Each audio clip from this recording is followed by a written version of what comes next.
खाद्य तेलों की हमारे देश में काफ़ी अधिक मांग है और हमें विदेशों से मंगाने पड़ते हैं, तो जो किसान जितनी ज़्यादा पैदावार करेगा उतनी ही देश को ज़्यादा फायदा होगा और विदेशी मुद्रा बचेगी और साथ साथ हमारे उपभोक्ताओं को अच्छे किस्म का तेल मिलेगा तो काफ़ी लाभ मिलेगा।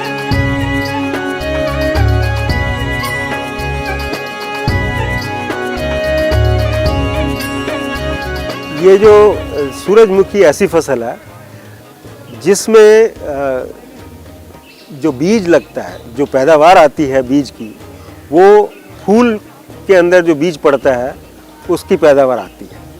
तो अगर कहीं सूरजमुखी ऐसा लगाया जाए जहां आसपास और फसलें ना हों तो इसमें परिंदों का, बर्ड्स का बहुत असर पड़ता है और वो आकर सारे बीज चुन के खा जाते हैं परिंदे।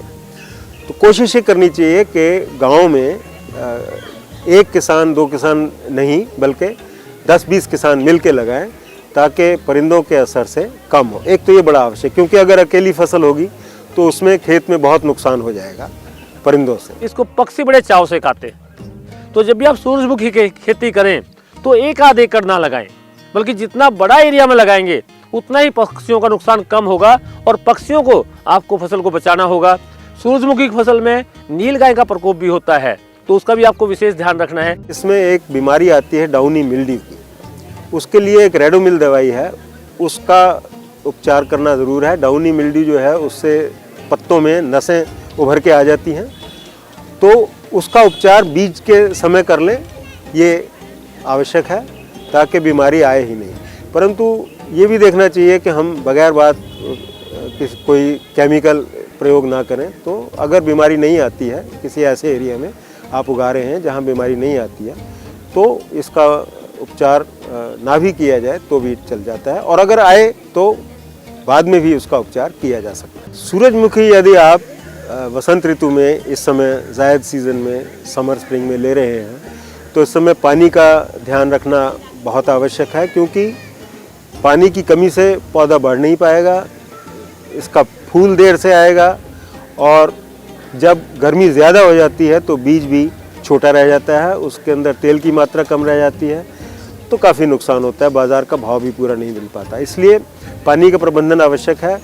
इसको पानी गर्मी के मौसम में शुरू में, जब तक इसकी 40 दिन की उम्र नहीं होती, इसको 10 से 12 दिन तक पानी चाहिए, और 40 दिन के बाद इसको हर हफ्ते पानी देना। हम 3 इंच का पानी बताते हैं, 8 सेंटीमीटर का एक पानी देना। इस अंतराल पर अगर आप पानी देते रहेंगे तो पैदावार भरपूर मिलेगी। अगर हम स्प्रिंकलर से सिंचाई करें तो ज़्यादा श्रेयस्कर होता है, क्योंकि सूरजमुखी के लिए जो है वो ज़्यादा पानी की आवश्यकता नहीं होती है। तो प्रारंभ में हम जो है सिंचाई करें तो स्प्रिंकलर से करें, और उसके बाद जैसे जैसे वातावरण का तापक्रम बढ़ता चला जाता है वैसे वैसे जो है जो सिंचाई का बीज का अंतराल होता है उसको हम कम करते चले जाते हैं। ध्यान रखने वाली बात यह है कि जब हम खरपतवार निकालते हैं उस समय जो है, क्योंकि इसका फूल बहुत बड़ा होता है और इसके गिरने का डर रहता है, इसलिए 10 सेंटीमीटर से 15 सेंटीमीटर ऊंचाई की जो है इसके ऊपर मिट्टी चढ़ा देते हैं, और मिट्टी चढ़ाने से जो है ये हमारा पौधा जो है गिरेगा नहीं। सूरजमुखी में एक और बात बहुत ही महत्वपूर्ण है, वो है पॉलिनेशन की। जितना अच्छा पॉलिनेशन होगा उतनी ही आपको ज़्यादा पैदावार मिलेगी, और पॉलिनेशन का काम करती है मधुमक्खियाँ। तो ये बहुत ज़रूरी है कि मधुमक्खी या तो आपके खेत के आसपास हो। अगर कोई बॉक्स रखता है तो उससे आपके खेत को ज़्यादा लाभ मिलता है, तो बॉक्स रखना बहुत ज़रूरी है मधुमक्खी के, इससे आपको ज़्यादा लाभ मिलेगा। सूरजमुखी का जहाँ खेती करते हैं वहाँ ये भी आवश्यक है कि हम मधुमक्खी का पालन भी साथ में करें। अगर हम मधुमक्खी का पालन करेंगे तो हमको शहद तो प्राप्त होगा ही होगा, उसके साथ साथ जो प्रसेचन की क्रिया जो हमारी मधुमक्खियों से और भंवरों से या और पतंगे जो हैं उनके द्वारा जो फूल पर बैठ करके प्रसेचन की क्रिया करते हैं, वो क्रिया भी जो है हमारी पूरी हो जाएगी। तो ऐसी दशा में मधुमक्खी का पालन करना बहुत आवश्यक है।